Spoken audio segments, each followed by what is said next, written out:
Hi guys, it's Samantha. Welcome back to my channel. And today we're going to be discussing a book, like we do every day, or occasionally.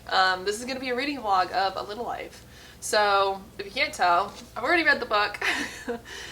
This is me post A Little Life. I didn't film an intro. I kind of wanted to wait until I was done reading the book to film an intro.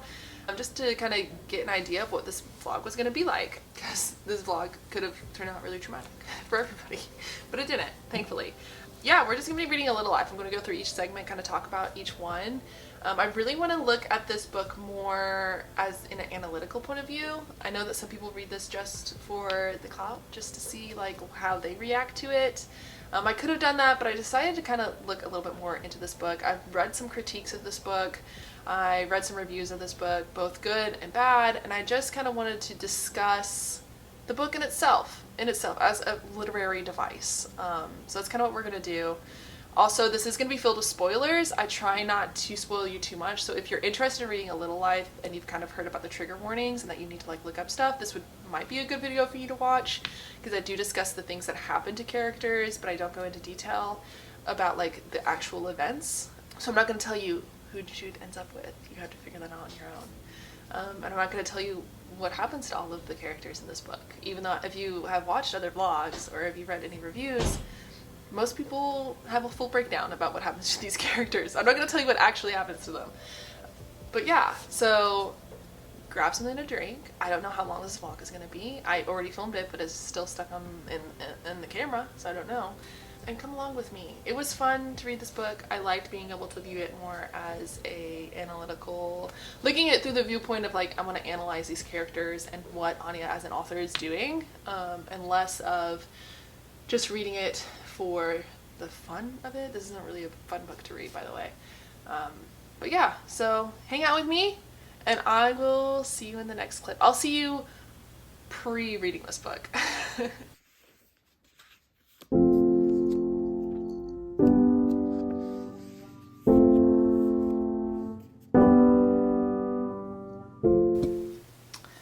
So I already know I look wildly different than the intro, so yeah, this is a vlog though, so I figure like a little bit of messiness is probably okay. I don't know. Hair's a mess, house is a mess, it's the weekend, it's Sunday, and I am going to give you an update on A Little Life. So I started reading this. I did decide to do a vlog about halfway through this. I was like, yeah, well, I'm feeling really stressed out and life is really crazy right now. I feel like doing a vlog just might help allow me to express the feelings I have about this book right now, because I do have a lot of feelings if you can't tell from like all of the tabs going on right now.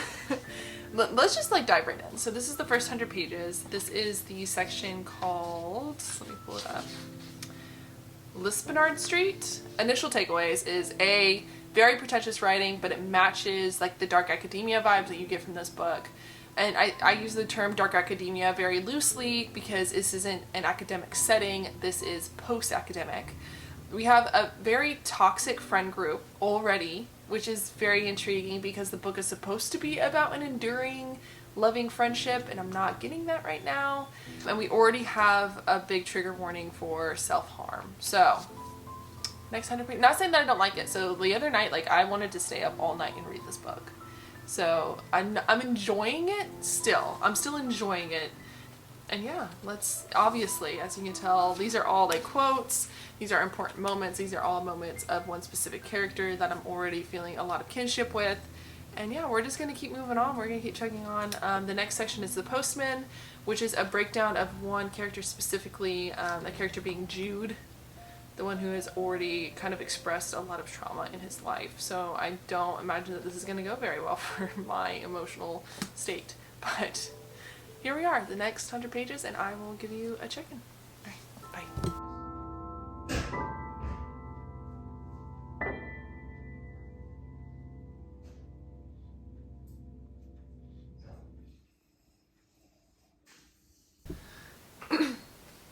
I just got done filming a haul and I completely forgot to give you guys an update. I almost forgot, but here we are. Okay.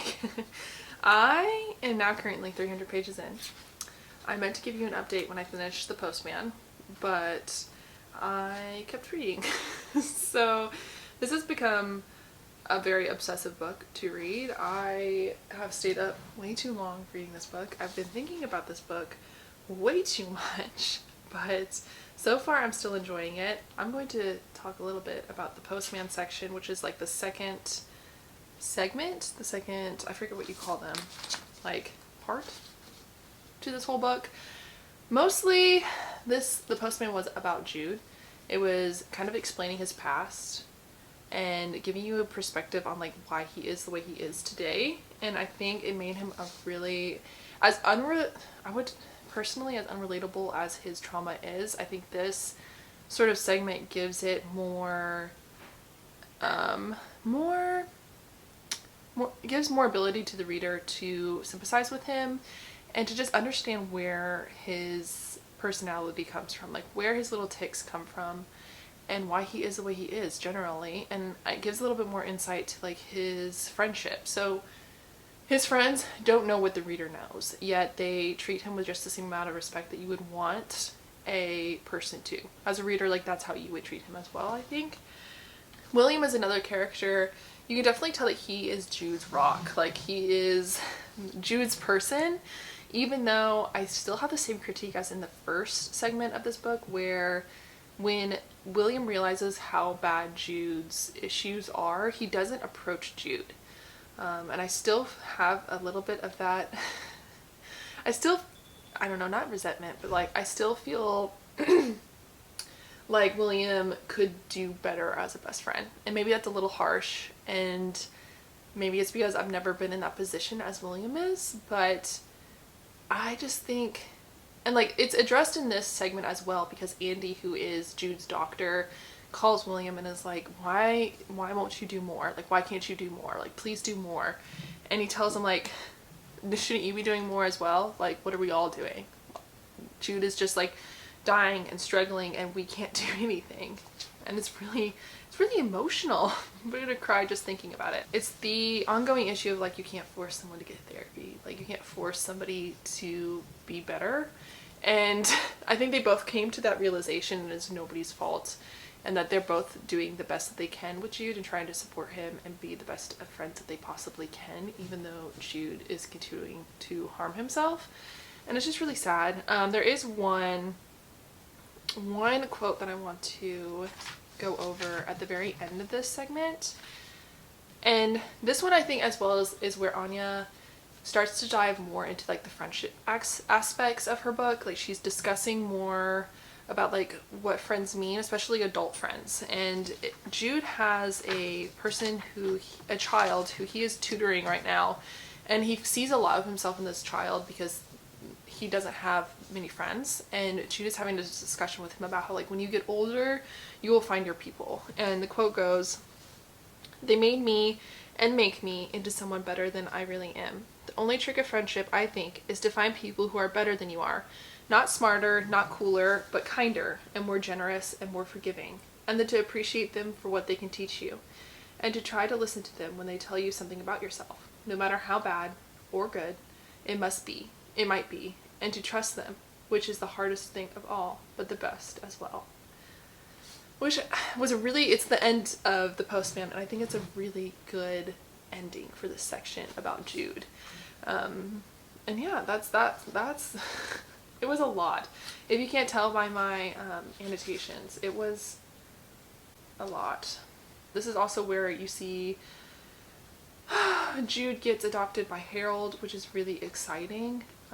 It's a big turning point for Jude.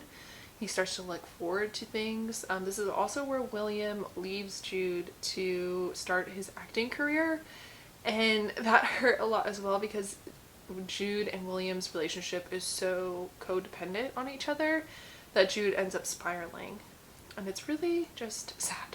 Yeah, that's it. There's all my annotations for that segment. And then we get into the vanities, which I am not quite through. This one's a little bit less Jude-centric. This one goes more, it bounces from boy to boy from each of the men in this relationship, in this friendship.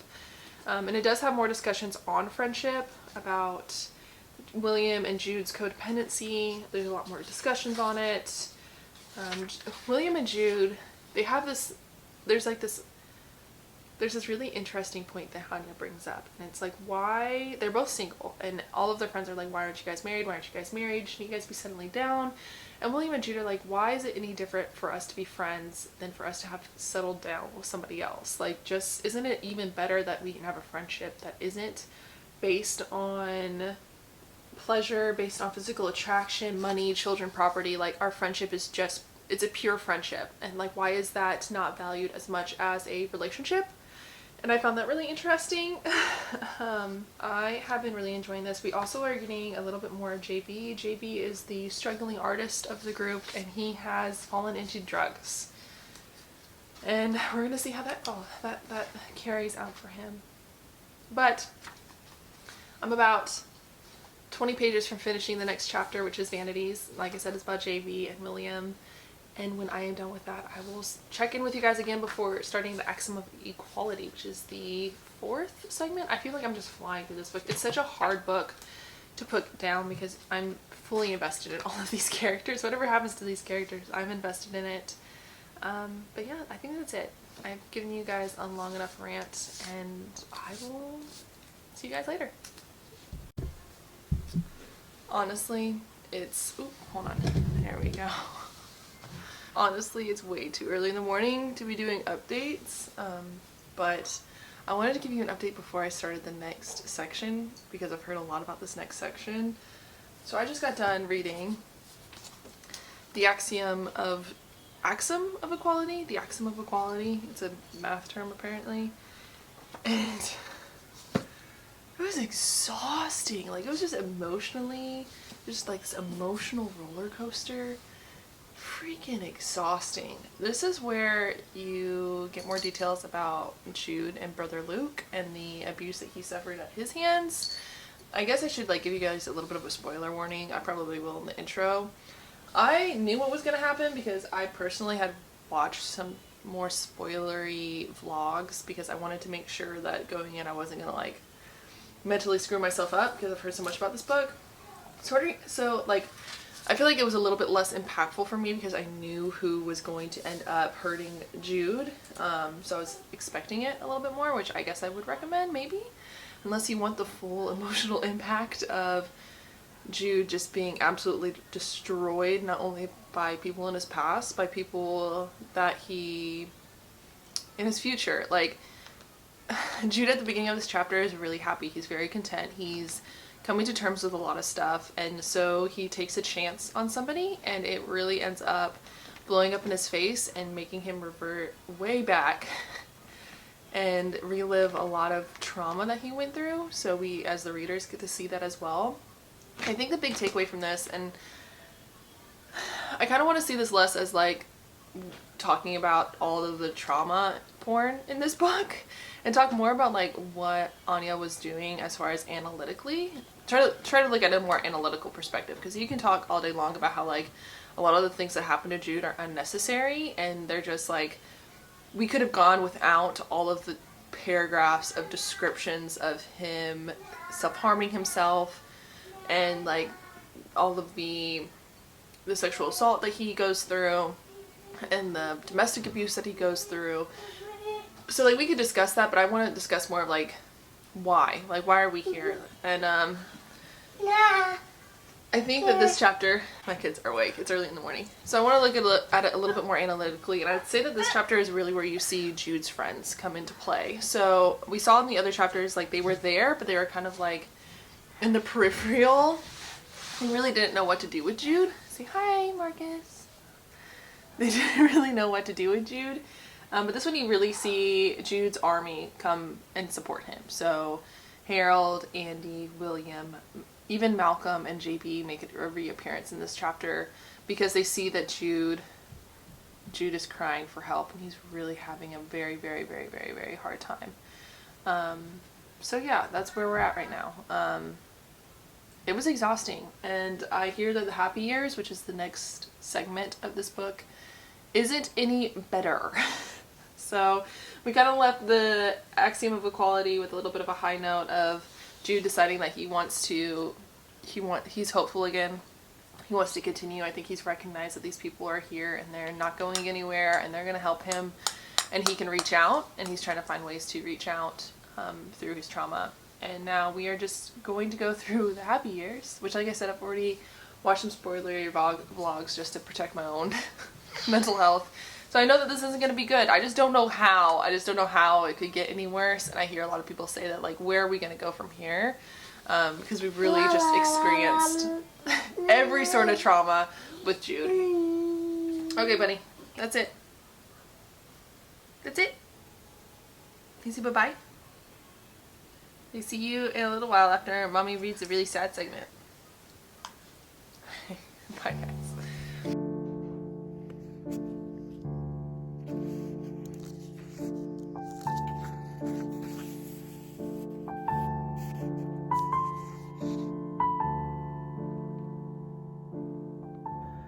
Okay, so I'm in the car and I'm filming on my iPhone, so I'm sorry if like the quality is shitty, but I wanted to give you an update before I go back inside because we have a friend coming over tonight and I don't think I'm gonna have time to do it. I'm halfway through the happy years and I have to say, I forgot about the car wreck. I forgot about the car accident, so I thought that we were done with like the Jude sadness, but we're not done with the Jude sadness. I don't know why I would ever think that. No, so we're definitely not done with the Jude sadness. At this point, I haven't cried like other people have, but I have. It's really heavy. The book is really freaking heavy, and that's what's getting me. It's just really depressing and heavy, and like I don't know how Jude is even a semi-functional adult, because anything you could possibly think of that could happen to you that would be traumatic has happened to Jude. I'm like, how anyways, I'm almost done with the happy years. It's just really heavy and it's just really dark. But yeah, I forgot about the car accident, so I was like, God, I have to do this again. We have to go through this again with Jude. All right, well, I'm gonna go finish reading, and I will check in with you guys before I finish the book. Hi guys, I just woke up from a nap and finishing the happy years. I'm gonna pull you back because I'm kind of in your personal space.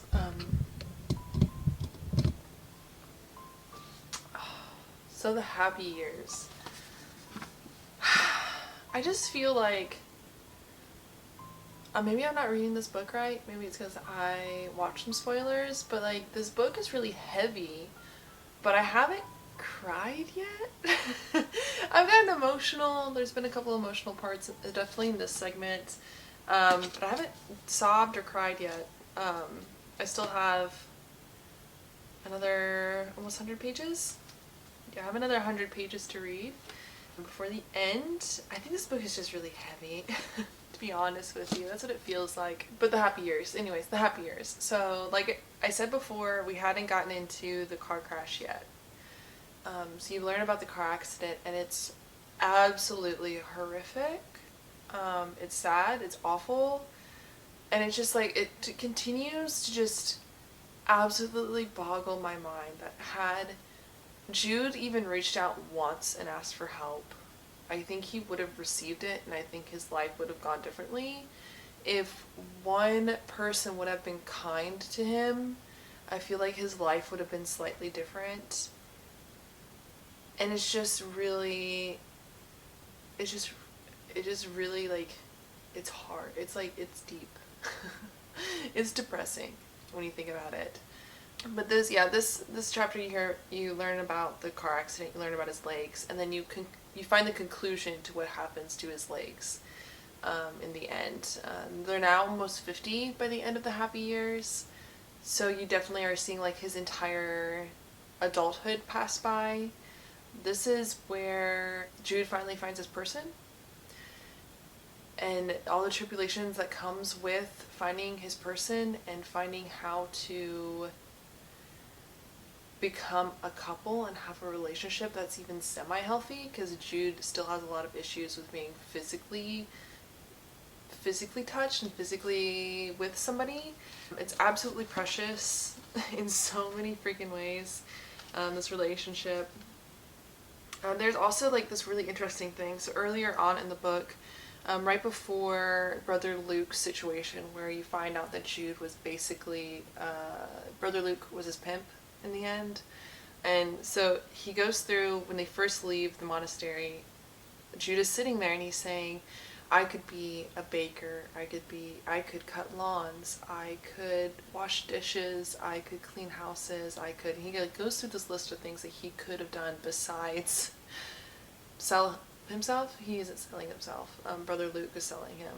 And then here at page 689, in the middle of the night, he forgets who he is. He says, who am I, who am I? And his partner, which I don't know if I want to spoil for you or not, but I might, leans over and tells him, who am I, who am I?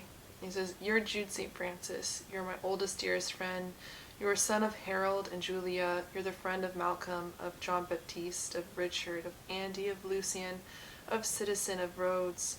You're a New Yorker. You live in Soho. You volunteer for an arts organization. You volunteer for a food kitchen. You're a swimmer. You're a baker. You're a cook. You're a reader. You have a beautiful voice. You're an excellent pianist. You are an art collector. You write me lovely messages when I'm away. You're patient. You're generous. You're the best listener I know. You're the smartest person I know. In every way, you're the bravest person I know. You're a lawyer. You're the chair of a litigation department. You love your job. You work hard at it. You're a mathematician. You're a logician. You tried to teach me again and again. You were treated horribly. You came out on the other end. You were always you. And it gives me goosebumps. Because that was a great, it's just the parallel, and it's a great paragraph. It just shows how much love this man has for Jude. And like I said, this is the happy years, but it's also like the final years, I guess. Like he's 50, like you're getting to the end. You're seeing him become sicker and sicker and sicker, and how his family comes together at that point, you know? Here's a good passage. Okay, so they're at Thanksgiving. Like I said, Jude is sicker and sicker and sicker. His family has, I say his family, his friends, has put like this wingback chair at the top of the table, and he's been resting, and he kind of falls asleep. And someone says, okay, time for your diva exit, and turns the chair from the table and begins pushing it away toward their bedroom. He uses the last of his strength to answer everyone's laughter, their songs of goodbye, to peek out from the wing of the chair and smile at them, letting his fingers trail behind him in an airy, theatrical way. Stay, he calls out as he's taken from them. Please stay, and give William some decent conversation. And they agree they will. It is even 7, after all. They have hours and hours. I love you, he calls to them, and they shout it back at him, all of them at once, although even in their chorus he still can distinguish each individual voice. It's just like, it's beautiful. This is, I think, was really like the best chapter for friendship. Like I said, yes, there's still a horrific recounting of Jude's early years. I think you still see the struggle he has with his relationship, which is sad. You see the rock bottom for Jude at this point. I feel like Jude has very, very many rock bottoms. And then sadly you end with his partner dying before him. Because as you're reading this, like, you get the impression, I knew this was going to happen, but like, you really are set up to believe that Jude is going to die first. Everyone thinks these are Jude's last years, these are the happy years, he's coming to his conclusion, he's drawing to his conclusion, he's come to terms with that. He still stays hopeful and tries to be healthy for his friends, which is something very much, because like, we see Jude attempt suicide, we see Jude depressed, we see Jude at the worst place a human could possibly be, and he is still striving to be alive for his friends, which is really beautiful. But here you see his partner die, and now we have Dear Comrade, which is the next 100 pages, and I have a feeling this might actually get me. Like I said, the last chapter I was able to hold on to the hope. I was able to see through a lot of the awful things in order to get like the aspect Anya, I think, was really working on, which is the friendship that Jude has brought. His willingness to live, his desire to live. I mean, there's definitely a lot of situations in this chapter where Jude could have just decided that he had had enough. And in fact, he could have said that he had enough, and his friends would have accepted that. But he doesn't. So we're going to move on to Dear Comrade. I have 100 more pages. And I will talk to you soon. Alright, bye.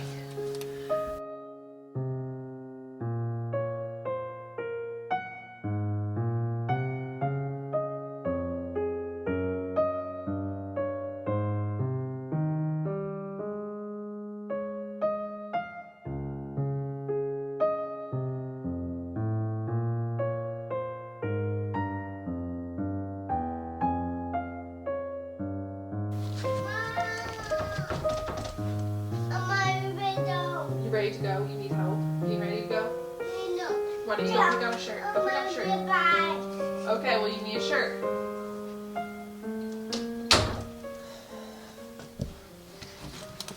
Hi guys. I finished it. And you can probably hear Teletubbies in the other rooms, obviously. Yeah. My son discovered Teletubbies. It's kind of weird.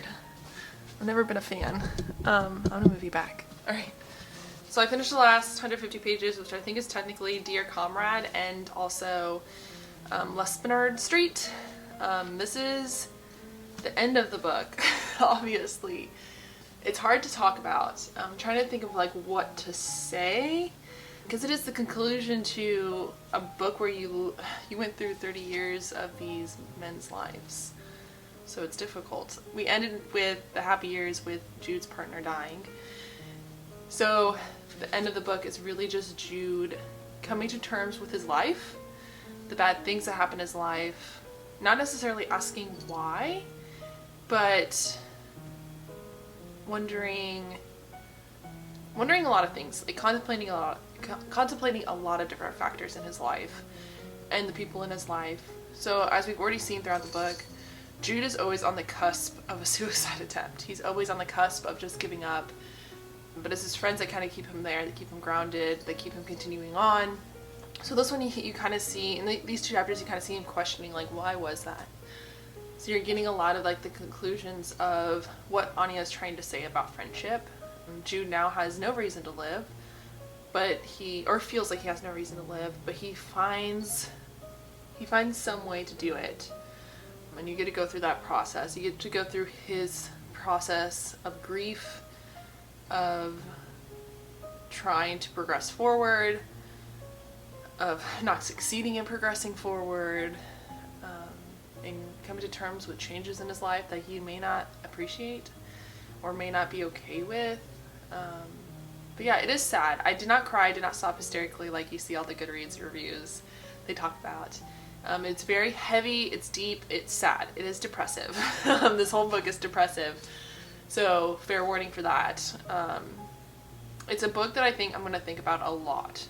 It is a book that you contemplate, you replay stuff in your head, and it's something that's going to stick with you, for sure. That being said, I would definitely tell you that if you have ever experienced or are very sensitive to any forms of abuse, I wouldn't read it. If you are sensitive to descriptions of highly descriptive descriptions of self-harm, depression, suicide attempts, eating disorders, just skip this book. It's not, you know, you don't have, there's no reason why you need to read this book. I do want to touch on some of the critiques on this book. So I tried to go into this book with a little bit more of an analytical mindset. I think Anya does a great job of writing this book. All right. I would say that the pretentiousness of this book is well met by the setting and by the tone of this book. I think it's necessary to be somewhat pretentious. I think that the time skips she does in this book, this is like flawless time skips. They are really used as tools. Start the book at 20 years old with these characters, you end the book with them 50 and 60. So in order to accomplish what she wants to by telling this lifelong story of friendship, you will get a 2-year, 5-year, 10-year time skip, but they will go back and address the things that are important within those 2 years to bring them to the conclusion of like why we are now presently here and what decisions are being made in this present, which was really interesting. I loved reading that. There's a lot of critiques on this just technically being trauma porn. So yes, there are very, very long, very descriptive scenes of self-harm and a little bit of sexual abuse, I'd say. I watched one vlog where it seemed like it was the sexual abuse that was really descriptive, and while yes, I would say it's more centered around the self-harm. And the reason why it's more centered around the self-harm is because I believe it's because Anya is trying to give you a perspective of Jude, like why he is the way he is, why he's doing this to himself, because that's a big question that all of his friends ask throughout this book, is why is he doing this to himself? Why are we not good enough? Why does he love us as much as we love him? Like, they try to put value on his self-harm in that way, So seeing Jude harm himself from his perspective, I think, is important. I don't think that she's just trying to make you sad to be sad. Yes, awful things happen to Jude, and they continuously happen to Jude, but it is used as a tool to discuss his mentality, his trauma. Like, it's used as a tool to discuss how something like this could happen to this person and he still end up being semi-functional. Even semi-functional is amazing given what Jude has gone through. So I don't think necessarily it is trauma porn. I think it is used as a tool to help readers understand what Anya's trying to get at when she is discussing friendship. At the very beginning of this book, I was kind of like, is this really about friendship because nobody's helping Jude? But by the end of the book, yes. You see the journey of friendship. You see how these men start to define their friendship, falling out, falling back ins, going from trying to define a friendship versus like a love interest, I guess, as well. Where that love changes, how that love changes, why somebody like Jude would be able to survive in nowadays. He leans heavily on his tribe, on his family, on his friends. And I would say, yeah, I think Anya does what she needs to do in this book. No, I don't think everybody should read this book, nor should you feel compelled to read this book. If you don't want to, it's no biggie. I kind of like decided to do this video with the spoilers so that you could feel a part of like reading this book and know what this book is about without actually having to go through the process of reading this book if you didn't feel like it. So welcome to the club. I feel like I've been like initiated into a club of having read A Little Life. But yeah, I'm literally about to go out and buy a shirt that says J.B. William, Malcolm, you know, Jude St. Francis. But yeah, I don't know what else to say about this book. It's definitely a book that I'm going to have to sit with for a very long time. It's definitely going to be in my brain for a very long time. But not I guess maybe in a bad way, maybe not in a bad way. I might have to go back and reread the ending a couple times.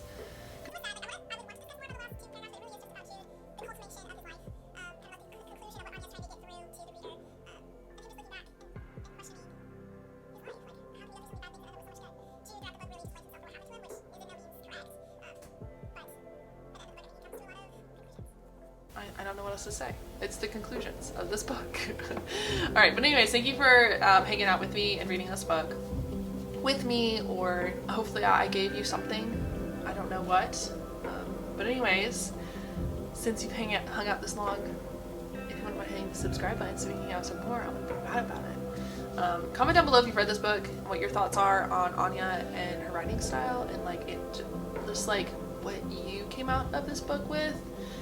Make sure you like the video if you like this. I'm tempted to not do this with another book like A Little Life, but do kind of like a series of videos where I read more classical literature and kind of walk you through it, almost like a Spark Notes, but not really because I'm not that smart.